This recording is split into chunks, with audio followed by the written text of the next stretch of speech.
tabi'a sunnatahu wa jama'atahu min yawmina hadha ila yaumil mahdah.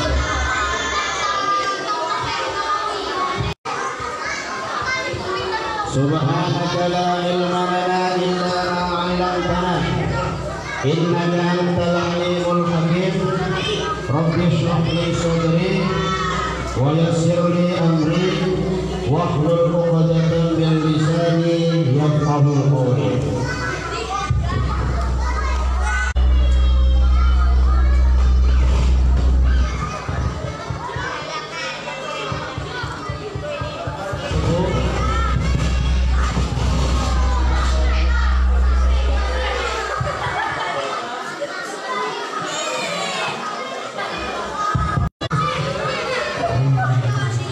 Bapak dan Ibu yang saya hormati,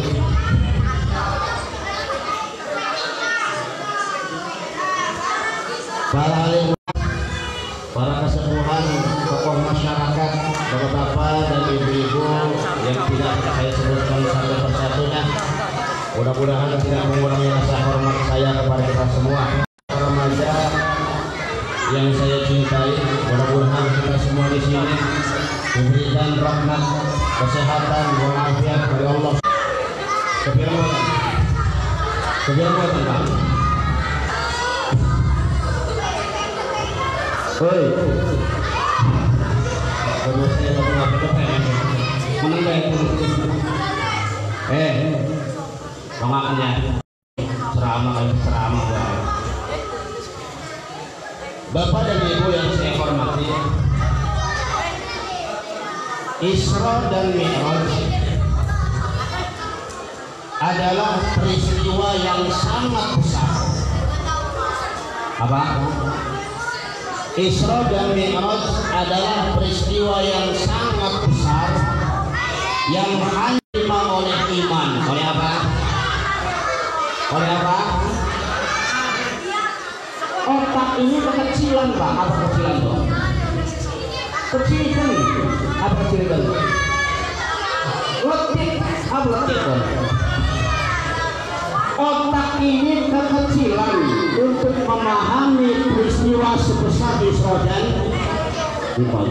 Awas, ini nantinya sedikit ada tasawufnya ini. 40 malam kalau jalan kaki. Perjalanan Isra dan Mi'raj. Perjalanan dari Masjidil Haram ke Masjidil Aqsa menempuh waktu 40 malam kalau jalan kaki, 1 bulan kalau naik unta. Menurut logika nggak masuk, menurut kebiasaan nggak bakal bisa, mana mungkin. Tapi menurut iman orang Allah yang mau kok, betul ya? Isra Allah Subhanahu wa Ta'ala. Perjalanannya sepertiga malam. Berapa? Nih, baginda Rasul diisrakan dari jam setengah 12 ataupun jam 12, dari jam 12 malam, jam setengah 4 pagi sudah ada di rumah. Isra Mi'raj itu adalah peristiwa perjalanan yang sangat jauh tapi ditempuh dengan waktu namanya Isra Mi'raj. Ya, apa? Isra Mi'raj itu adalah perjalanan yang sangat jauh tapi ditempuh dengan waktu yang paling singkat, sesingkat-singkatnya.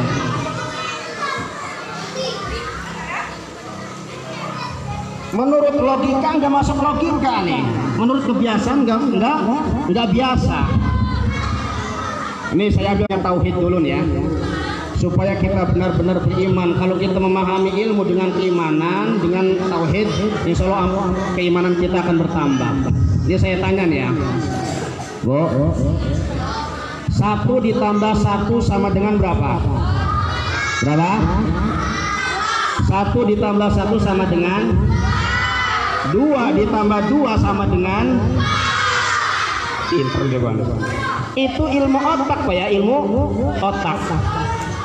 Bukan ilmu iman, ilmu otak. Ini saya tanya lagi. Dengerin ya. Ini ada anak kecil nih. Kenapa ada anak kecil?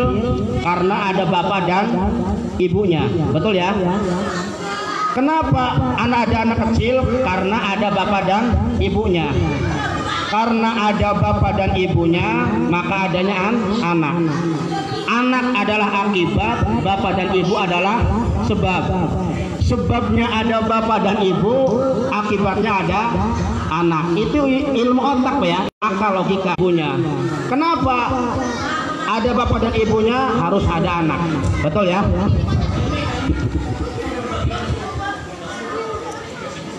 Itu ilmu logika. Itu ilmu logika. Kalau iman nggak begitu Pak ya, iman nggak begitu. Contohnya apa?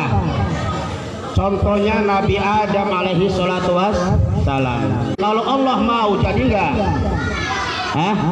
Jadi nggak? Nabi Adam nggak ada bapak, nggak ada ibu. Allah mau jadi nggak? Ya, itu ilmu iman. Nabi Isa alaihi salatu wassalam nggak ada bapak, ada ibu, nggak ada bapak. Allah mau jadi nggak? Jadi itu ilmu iman. Al-Quran. Kita main logika dulu sebelum Al-Quran.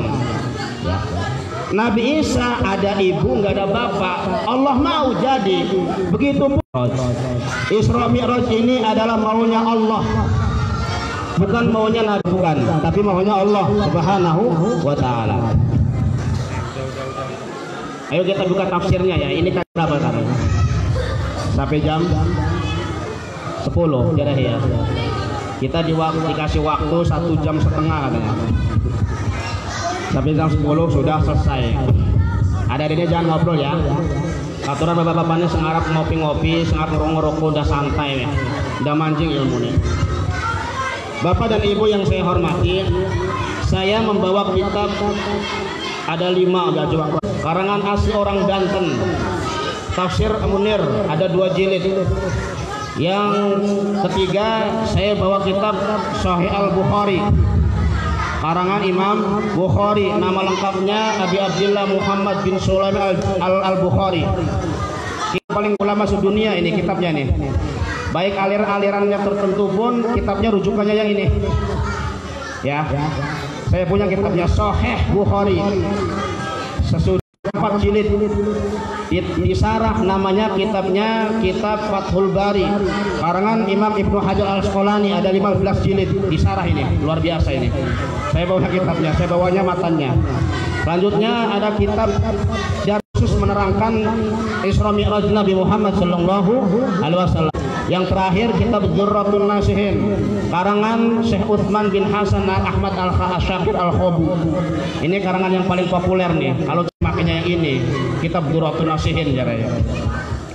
Bapak dan Ibu yang saya hormati, Rabbi Abdi Maha Suci Zat yang mengisrokan, yang memperjalankan hambanya Muhammad sallallahu alaihi wasallam. Dari mana? Minal Masjidil Harami, dari Masjidil Haram ilal Masjidil Aqsa, sampai Masjidil Aqsa. Tradisi para ulama terdahulu, bapak-bapak dan ibu-ibu yang saya hormati, biasanya dulu itu kalau mengaji kitab tafsir itu biasanya diterangkan dulu asbabun nuzulnya, diterangkan dulu ilmu nahu, ilmu sorof, ilmu balaghah, mantiknya sampai tuntas, biar kita jangan salah tafsir. Iki mau ngaca terjemahan Quran bayus gagah bener, mau ngaca terjemahan bayus gagah ya. Orang tafsir ya. Bapak dan Ibu yang saya hormati, subhana ini apa? Qalilun, sedikit. Umatnya Nabi Muhammad, kaumnya Nabi Muhammad itu minoritas di Mekahnya. Sedangkan kaum jahiliyah, kaum Mekah itu sangat banyak, mayoritas lah gitu tuh. Yang kedua, salah satu garansi yang menjaga baginda Rasul bisa bertahan di Mekah adalah oleh pamannya, siapa? Abu Thalib. Abu Thalibnya meninggal dan Siti Khadijah istrinya pun meninggal. Jadi tidak ada power sama sekali baginda Rasul itu. Disebutnya asbabun nuzulnya Amul Huzni apa? Amul Huzni, tahunnya kesusahan. Kelakaan hukiswatana sutihi. Perjalanan baginda Rasul dari Masjidil Haram ke Masjidil Aqsa itu dinamakan nasut katanya. Alam apa? Alam nasut, alamnya manusia, alam indrawi, alam fisika katanya. Wa albasahu khil'ata malakutihi wa lahutihi. Dari Masjidil Haram ke Masjidil Aqsa itu namanya kiswatana sutihi. Alamnya alam nasut, alam manusia, alam indrawi ya. Semua bisa melewati. Semua bisa melewati. Dari semenjak Masjidil Aqsa ke langit pertama, kedua, ketiga, keempat sampai langit ketujuh itu dinamakan dengan alam malakut, kiswata malakut. Manusia nggak bisa tembus ke sana, nggak bisa tembus sampai langit pertama sampai langit ketujuh. Dari langit ketujuh sampai Sidratil Muntaha, Mustawa, Aras sampai bertemu dengan Allah Subhanahu wa taala. Atalahutihi apa? Khil atalahutihi, alamnya alam lahut, alam ketuhanan apa? Alam ketuhanan. Manusia nggak bisa tembus ke sana. Alamnya sudah berbeda. Khil atalahutihi katanya. Bapak dan Ibu yang saya hormati, minal Masjidil Haram ilal Masjidil Aqsa. Kenapa sih baginda Rasul itu diisrokan dari Masjidil Haram ke Masjidil Aqsa? Alasan yang pertama adalah karena Masjidil Aqsa adalah masjid yang paling terjauh dari muka bumi ini. Apa? Masjid Aqsa adalah masjid yang paling terjauh di muka bumi ini. Masjid yang paling terjauh dan dekat dengan langit katanya. Alasan yang kedua, kenapa Masjidil Aqsa itu bisa dijadikan untuk naik ke atas? Alasan yang kedua, karena Masjidil Aqsa adalah tengah-tengah dunia, tengah-tengah dunia, la yazidu wa la yanqusu, tidak kurang dan tidak pas. Tengah-tengah dunia itu adalah Masjidil Aqsa. Li'annahu wasatud dunia, kurang dan tidak tambah, la yazidu syai'an wa la yanqusu. Itu alasan yang kedua. Alasan yang ketiga adalah karena Masjidil Aqsa itu lebih dekat. Ke Masjidil Aqsa langsung menuju langit tanpa ada belok-belok. Itu alasan yang mustawiyan min ghairi tahwijin, supaya lurus tidak ada belok-belok. Itu alasan yang ketiga. Alasan yang keempat adalah karena Baitul Maqdis adalah tanahnya pilihan Allah apa? Khairatullah, pilihan Allah yang dipilih oleh Allah Subhanahu wa taala.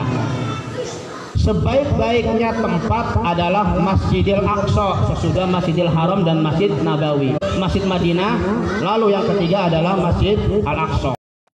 Ada tiga. Itu alasan yang berapa itu? Yang keempat ya. Alasan yang kelima ini yang saya pegang nih, yang paling kuat nih. Alasan yang kelima, kenapa Masjidil Aqsa itu jadi transit utama baginda Rasulullah Muhammad sallallahu alaihi wasallam adalah liizharil haqqi ala man anada, untuk memberikan bukti kebenaran bagi orang yang membangkang. Nanti kita terangkan secara kita imannya bertambah supaya kita semakin yakin bahwasanya Nabi Muhammad itu tidak pernah bohong. Nabi Muhammad itu adalah nabi sebaik-baiknya nabi. Bapak dan Ibu yang saya hormati, Quraisy merasa tidak percayalah, mengecewakan. Lama kadzabani Quraisyun, kaum Quraisy merasa tidak percaya, masa Yasin Muhammad bisa ke Masjid Al-Aqsa, itu nggak mungkin itu ya. Maka baginda Rasul berdiri di atas batuan Allahu li Baitul Maqdis. Kemudian Allah menampakkan. Ibu yang saya hormati, ini saya tanya nih Bang, sehingga baginda Rasulullah ketika ditanya Muhammad, ya kalau sampeyan benar-benar Masjid Baitul Maqdis itu ada berapa? menghadapnya kemana saja. Lampunya Baitul Maqdis itu ada berapa, keramiknya ada berapa, genteng-gentengnya ada berapa. Ini pertanyaan sangat sulit ini. Ketika lama kadzabani Quraisyun, ya Muhammad berbakal bisa ke mana iya sih wong kuper aja. Bapak dan Ibu yang saya hormati, kafir Quraisy seperti Abu Jahal, Abu Lahab itu orang yang paling berpengalaman. Apa? Orang yang paling berpengalaman. Diplomat ulung dia, sampai diplomasi ke luar negeri lah ya, internasional. Umur 30 tahun sudah bergabung di konferensi. Saking cerdasnya Abu Jahal sampai diikut sertakan di konferensi internasional. Ketika itu, ini saya tanya nih, Ibu, Bapak-bapak ya, pernah ke Kubang Mas enggak? Hah? Saya mesti pernah di Kubang Mas. Hah? Pernah Kubang langsung di Kubang Mas sekian? Kupera Mas. Pernah Kubang Mas ya? Nanti orang-orang Quraisy tidak percaya dengan kepergian baginda Rasul, maka zabani Quraisyun. Akhirnya baginda Rasul kuntu fil hajar. Berdiri dia di atas bebatuan. Fajalallahu, maka Allah tampakkan sekian, lampunya ada sekian, keramiknya ada sekian, pintunya ada sekian, menghadap kemana saja itu sudah terjawab oleh baginda Rasulullah Muhammad Sallallahu Alaihi. Ini salah satu mukjizatnya Nabi Muhammad Sallallahu Alaihi Wasallam, sangat jelas. Lalu bagaimana perjalanan Nabi? Dengerin Bu ya. Ketika itu proses pertamanya nih ya, baginda Rasul sedang ketiduran lah, apa? Sedang tiduran dekat Ka'bah, yaitu di Hijr, serta dua laki-laki, yaitu pamannya Hamzah dan Ja'far, keponakannya. Siapa? Keponakannya. Lalu tiba-tiba ada malaikat Jibril datang, apa? Malaikat Jibril beserta Mikail digawok baginda Rasul. Kuda apa? Digawok, dicangking. Apa yang terjadi? Bukan hanya malaikat Jibril saja, tapi membawa baginda Rasul di mana? Menemui apa namanya, dibawa dekat sumur Zam-Zam. Apa? Dekat sumur Zam-Zam. Baginda Rasul ditorokakan, ditidurkan ya, gitu, tidurkan. Lalu apa yang terjadi? Lalu malaikat Jibril membelah dadanya. Apa? Membelah dadanya. Dari mana? Membelah dadanya itu min figri fasaq min figri nahrihi ila asfali batnihi. Ya, baginda Rasul itu dibelah dadanya sini, Pak. Dari semenjak bawah leher, di bawah leher ya, sampai dengan bawah perut sebelah sini nih, perut bawahnya itu dibelah. Lalu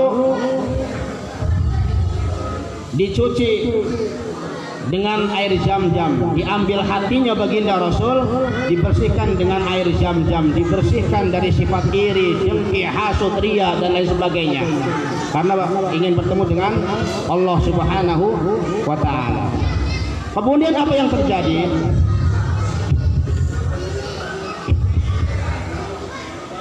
Kemudian sesudah dibersihkan sebanyak 3 kali itu, baginda Rasul dibawa menuju buraq. Apa? Buraq ini adalah sejenis kuda, Pak ya. Ini sebawahan kuda, atasnya himar, keledai. Apa itu kira-kira itu? Kalau kuda itu kan tinggi, himar itu kan pendek, jadi tengah-tengah. Itu namanya buraq. Nah, sifat buraq ini bagaimana? Sifat buraq ini ketika jalan ya, ketika si buraq tersebut berjalan menuju dari Masjidil Haram ke Masjidil Aqsa, kalau naik gunung, Pak, Bu ya, kalau naik gunung nih, ini buraq nih ya. Kalau naik gunung, ini buraq ini sama seperti kayak kuda lah. Kalau apa? Ngecilin, ngecil, ataupun mendekin lah. Jadi kalau naik gunung, tangannya kakinya yang manjangin, betul ya. Kalau turun gunung, tangannya yang panjang, kakinya yang pendek. Jadi baginda Rasul itu kalau naik nggak seperti kita naik kuda, kan naik kuda kan gejebuk gitu kan ya. Kalau naik gunung gini kan gitu. Kalau ada gerunjulan tuh. Kalau baginda Rasul enggak. Apa ya? Ini adalah salah satu sifat buruk. Jadi tenang-tenang saja baginda Rasul itu naik buruk itu tenang-tenang saja, enggak geser, enggak banyak gerak. Kenapa? Karena kakinya itu yaitu kalau naik gunung kakinya mendekin dan kakinya tangannya mendekin dan kakinya manjang. Kalau turun gunung gitu loh. Itu sifatnya buruk. Lalu dibawa kemana? Dibawa buruk itu warnanya putih. Apa warnanya apa? Warnanya putih. Perjalanan dari Masjidil Haram menuju Masjidil Aqsa. Maksud buruknya naik ke atas enggak naik ke atas. Buruk menghantarkan baginda Rasul itu dari Masjidil Haram mana? Buruknya itu dijajong Ustaz? Ditaleni, diikat dekat pintunya Masjidil Aqsa. Jadi buruk nganterin baginda Rasul itu dari Masjidil Haram ke Masjid Aqsa saja. Nggak sampai ke langit pertama, langit kedua, langit ketiga, enggak. Sampai ke terus baginda Rasul dari Masjidil Aqsa menuju langit yang pertama. Langit berapa? Lalu apa yang terjadi? Baginda Rasul menuju langit yang pertama. Apa yang dikatakan? Akhirnya dibuka oleh penjaga langit. Dibuka. Lalu apa yang terjadi? Yang terjadi di langit pertama bertemu dengan Nabi Adam alaihi salatu wassalam. Bertemu dengan Nabi Adam. Nabi Adam itu dikatakan di dalam kitab 60 diro. Berapa? 1 diro itu segini, Pak. 1 diro itu segini. Perkiraan berapa meter? Setengah meter ya. 1 diro berarti berapa meter tuh? Hah? Duhurnya sepir, kelambinnya sepir kelambin ini, masya Allah. Ngejahit tinggal susah kayak ini. Nabi Adam adalah situna diroan, 60 diro. 1 dironya segini, perkiraan setengah meter. 60 diro berarti 30 meter. Lebarnya sab'atu azru'in, berapa? 7 diro. Berapa meter tuh lebarnya? 3,5 meter, ambang nih. Masya Allah. Nabi Adam berapa? Tingginya 30 meter dan lebarnya 3,5 meter. Atau azru'in 7. Lebar. Kurang ini nyakin cilik ya. Preman menusukin. Bapak dan Ibu yang saya hormati, lalu malaikat Jibril memperkenalkan kepada Nabi Muhammad. Muhammad, ya. Qala hadza abuka. Muhammad, ya. Ini adalah bapakmu Muhammad. Bapak dalam segi nasab ya. Nabi Isa. Nabi siapa? Nabi Yahya dan Nabi Isa bertemu. Nabi Yahya dan Nabi Isa ini sebenarnya adalah ibunya Nabi Yahya itu saudaranya Siti Maryam.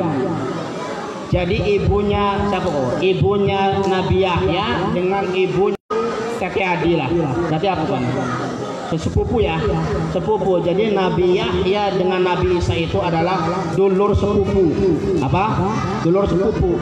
Karena ibunya Nabi Yahya dan ibunya Nabi Isa itu saudara. Apa yang terjadi? Sama seperti Nabi Adam, diperkenalkan dulu nih. Nabi Adamnya apa namanya? Nabi Muhammadnya Muhammad. Dijawab oleh Nabi Yahya dan Nabi Isa, Waalaikumsalam warahmatullahi wabarakatuh. Lalu singkat cerita, sesudah bertemu dengan Nabi Yahya tiga ya, bertemu dengan Nabi siapa? Bertemu dengan Nabi Yusuf. Bertemu dengan siapa? Dengan Nabi Yusuf alaihi salatu wassalam. Nabi Yusuf itu dikaruniai wajah yang paling ganteng, ya Pak ya. Di sini diterangkan Nabi Yusuf itu qad u'tiya syatrul hasan. Nabi Yusuf itu diberikan keelokan ketampanan wajahnya. Dikatakan kalau seandainya sedunia ini dikumpulkan jadi satu, sedunia ini sehingga gagah kok di PRD kan. Sehingga gagah kok dikumpulkan jadi siji, itu tidak sebanding dengan seperparuhnya, setengahnya gantengnya Nabi Yusuf, ya. Qad utiya satrul hasan. Sedunia dikumpulkan yang ganteng tampan-tampan ini, itu tidak sebanding dengan setengahnya gantengnya ini. Dan gantengnya Nabi Muhammad Sallallahu Alaihi Wasallam dengan Nabi Yusuf itu nandingi kegantengan baginda Nabi. Jadi seluruh dunia ini dikumpulkan yang ganteng Yusuf. Nabi Yusuf dengan Nabi Muhammad tidak setengahnya pun bisa mengalahkan kegantengannya Nabi Muhammad. Jadi luar biasa baginda Rasul. Allahumma sholli wa sallim wa barik alaihi. Untung ya kita untung Sallallahu Alaihi Wasallam. Luar biasa. Lalu apa yang terjadi? Baginda Rasul diisrokan ataupun dinaikkan kembali menuju langit yang keberapa? Keempat ya. Bertemu dengan Wassalam. Nabi Idris ini adalah nabi, salah satu nabi katanya. Sekarang masih hidup. Di sini diterangkan Idris alaihi salatu wassalam rufi'a hayyan di samai robiah. Nabi Idris itu diangkat di langit yang keempat dalam keadaan hidup. Keadaan hidup, satu-satunya nabi yang diangkat oleh Allah adalah satu-satunya adalah Nabi Idris, masih urip. Ada 4 atau 3 nabi yang masih hidup sekarang nih. Ya, apa? Nabi Harun, Nabi Harun itu Nabi Harun itu punya jenggot. Jenggotnya pas bertemu dengan Nabi, di sini diterangkan abyadun wa aswadun. Jadi atasnya itu putih, bawahnya hitam. Kenapa demikian? Ceritanya begini. Dulu Nabi Musa dipanggil oleh Allah Subhanahu wa taala. Lagi bermunajat lah. Berhubung Nabi Harun dan Nabi Musa ini satu periode. Harun ternyata tidak bisa menjaga umatnya. Datang Nabi Musa barang teke-teke je umatnya pada nyembah berhala maning, ditarik jenggot ditarik Nabi Harun aja jenggot sampai putus. Begitu sebab usapnya di sini diterangkan begitu. Qabada Musa liha ini ghadaba alaihi wa alqal alwaha. Lanjut apa lanjutnya? Minum dingin ke kita nih. Haus sama.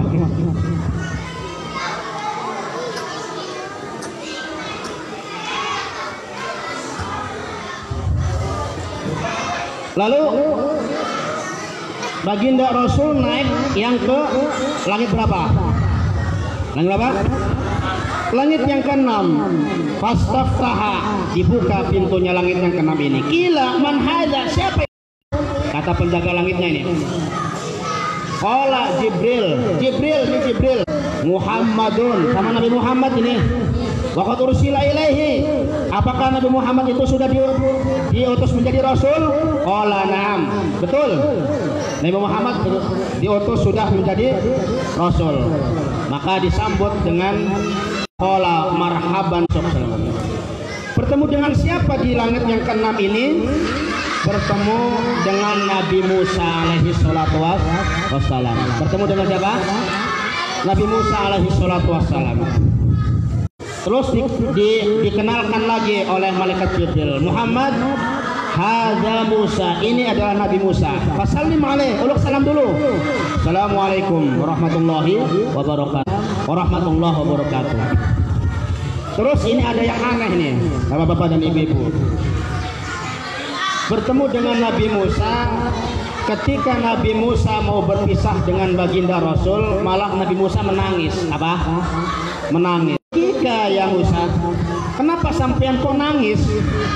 Saya dari langit pertama sampai langit yang ke-5 bertemu dengan Nabi nggak ada yang nangis.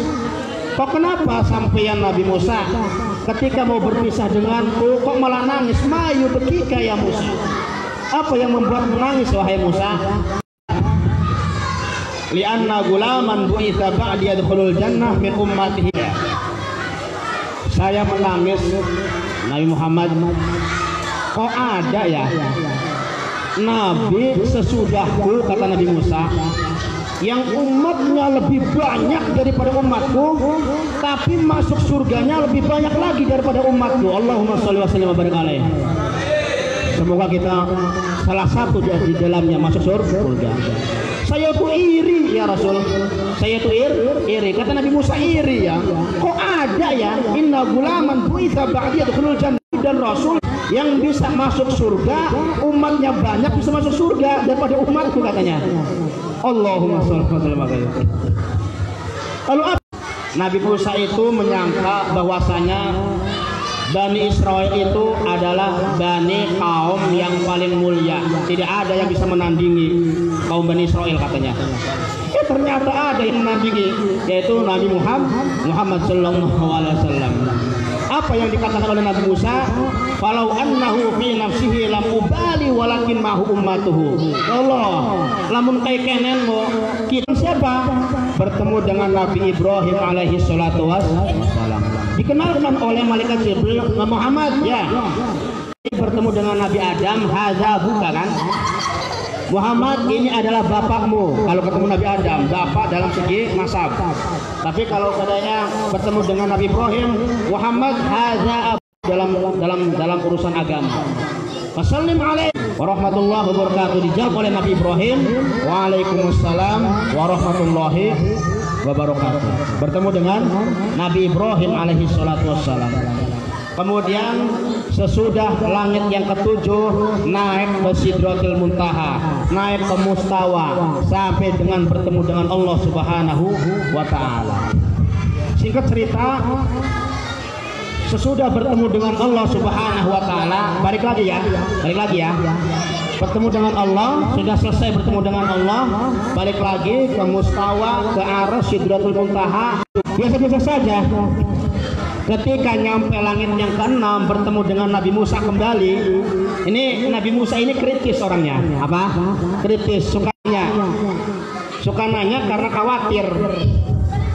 Apa yang ditanyakan oleh Nabi Musa alaihi salatu wassalam? Di dalam kitab Sahih Al-Bukhari diterangkan begini. Ya Muhammad, ma sona'ta rabbuka. Muhammad, pangeran sire, pangeran andike apa baik, apa maksudnya? Ma sona'ta rabbuka.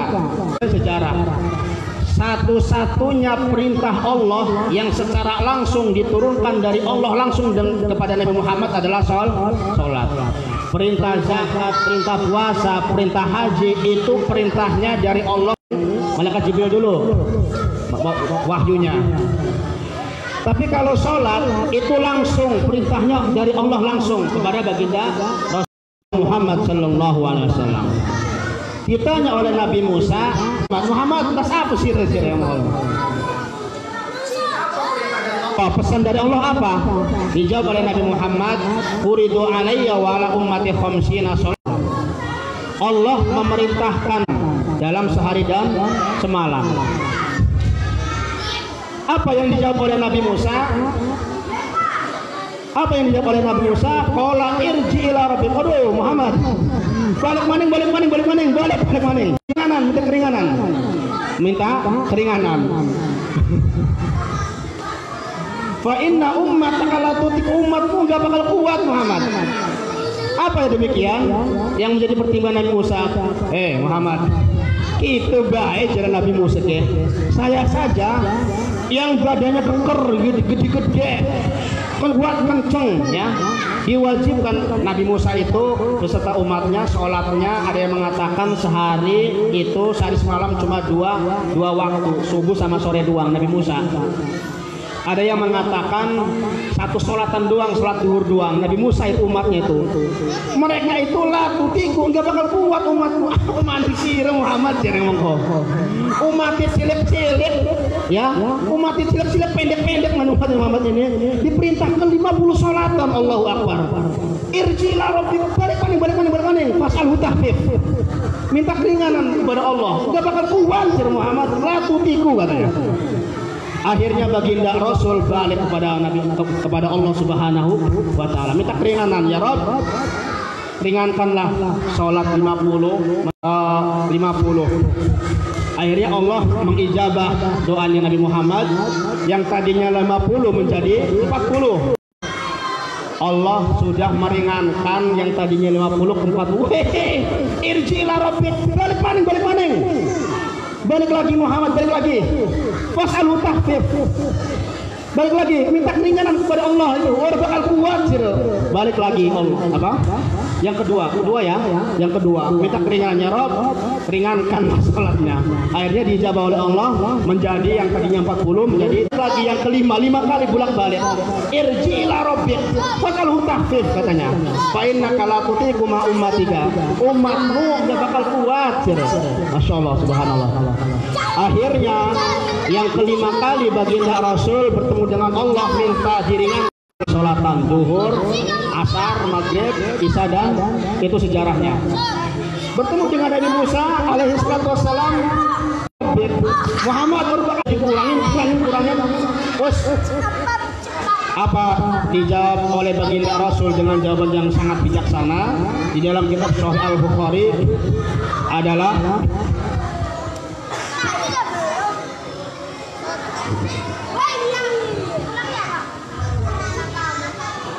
Sa'altu Rabbi hatta asyahtu.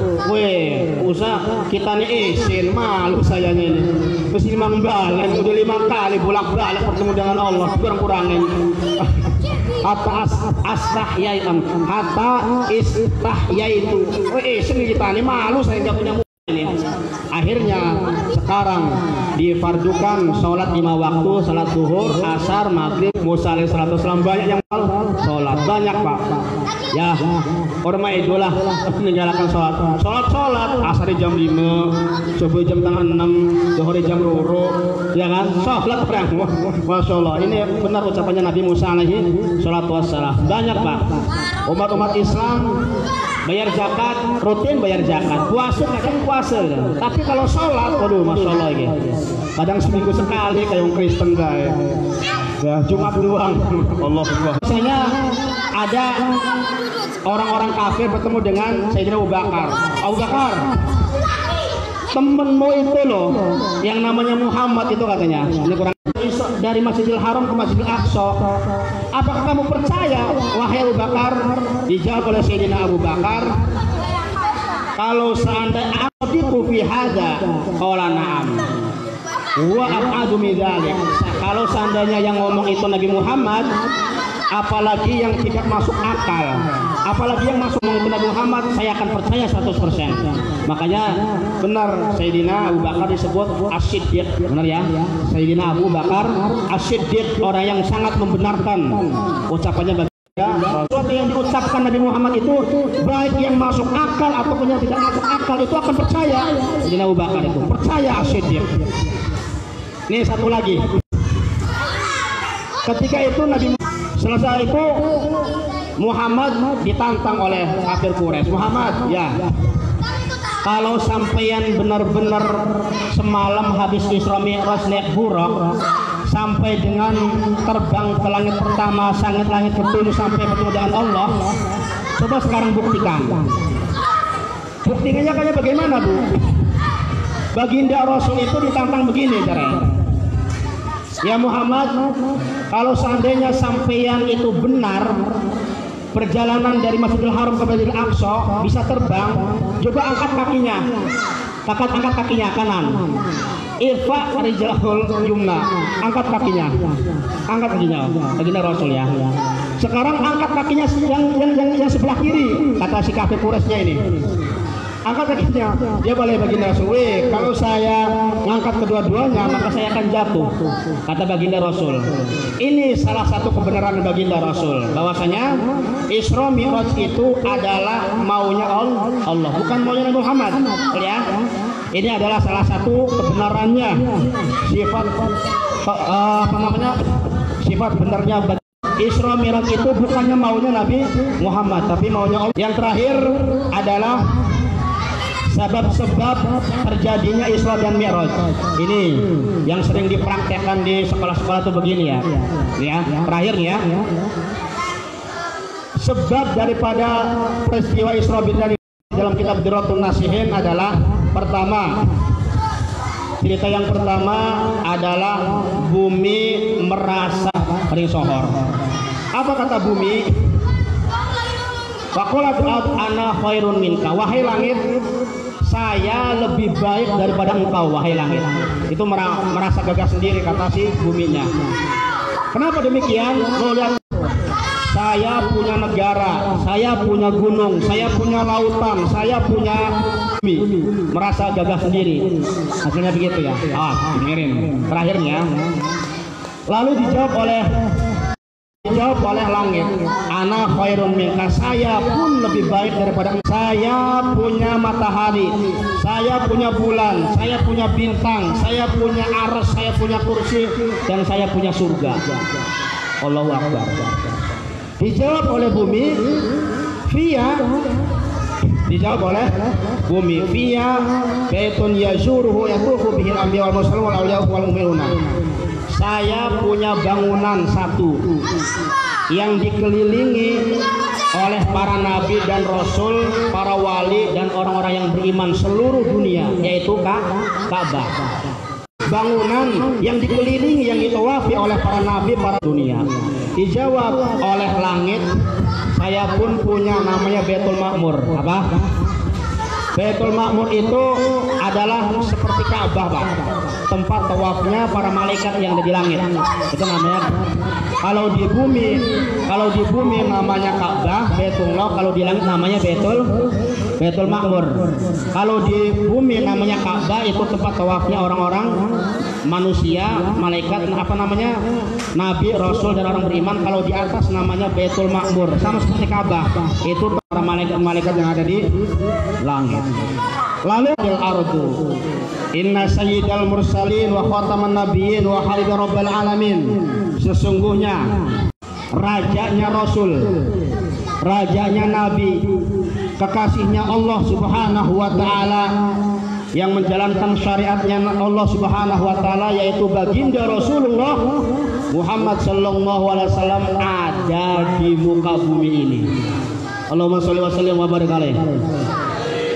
Akhirnya langit terdiam 1000 bahasa, nggak bisa jawab. Semua kalau berbicara Nabi Muhammad, terus mau kamu gimana wahai langit? Fa as'aluka an tas'ada Muhammadan. Saya minta ya Allah untuk baginda Rasul dinaikkan dari bumi menuju ke langit. Itu adalah salah satu sabab-musabab di Muhammad Sallallahu Alaihi Wasallam, dan itu bertepatan dengan malam ini. Apa? Itu bertepatan dengan malam ini, malam yang ke-27 bulan Rajab. Allahumma sholli wa sallim wa barik alaihi. Peristiwa Isra dan Mi'raj itu bertepatan pada malam hari ini, malam yang ke-27 bulan Rajab, sama seperti malam ini. Wallahul muwaffiq ila aqwamit thariq. Assalamualaikum warahmatullahi wabarakatuh.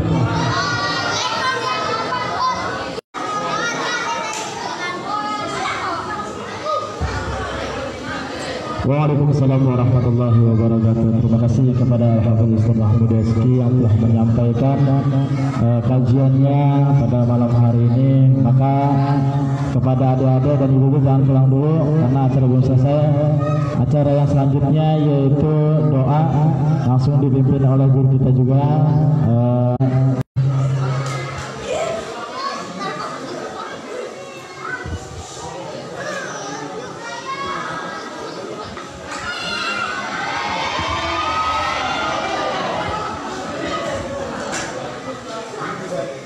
Jangan dulu dibagi itunya, berdoa dulu.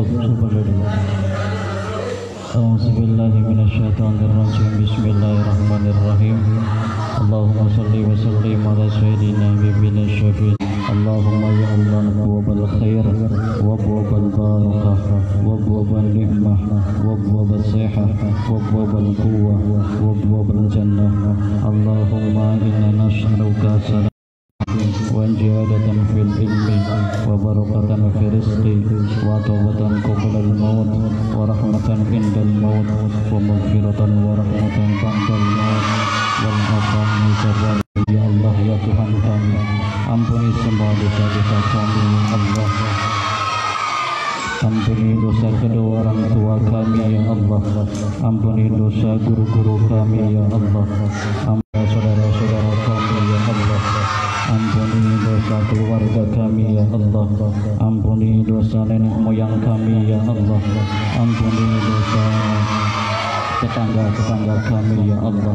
Ampuni dosanya orang-orang yang pernah kami zalimi ya Allah.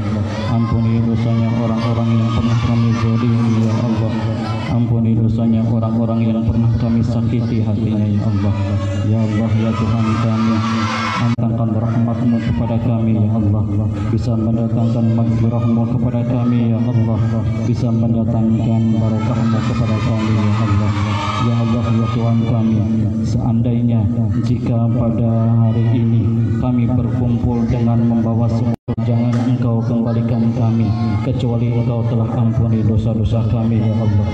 Jika kami datang ke tempat ini dengan membawa segala permasalahan yang kami hadapi di rumah tangga kami, maka jangan Engkau sebelum Engkau berikan jalan keluar yang terbaik dari setiap permasalahan kami mohon padamu ya Allah. Satukan hati kami ya Allah. Satukan hati kami dalam ukhuwah Islamiyah. Satukan hati kami dalam kekeluargaan. Satukan hati kami surga-Mu ya Allah. Masukkan kami semua ke dalam surga-Mu ya Allah. Masukkan kami semua ke dalam surga-Mu ya Allah. Ya Allah ya Tuhan kami mempunyai keturunan yang soleh dan solehah, anak yang bisa berbakti kepada kedua orang tuanya, anak yang bisa berbakti kepada bangsa dan negaranya, anak yang bisa berbakti kepada agamanya, anak yang senantiasa bisa mengangkat derajat martabat harkat dan juga kedua orang tuanya. Rabbana ighfir lana wa li ikhwanina wa li jami'il muslimina wal muslimat wal mu'minina wal mu'minat al ahya minhum wal amwat. Rabbana ighfir lana wa li walidayna warhamhum. Ya Allah, ampuni dosa kedua orang tua kami, sayangi mereka ya Allah, cintai mereka ya Allah, angkat dosa mereka ya Allah. Rabbana atina fid dunya hasanah wa fil akhirati hasanah wa qina adzabannar. Subhana rabbika rabbil izzati amma yasifun. Wassalamu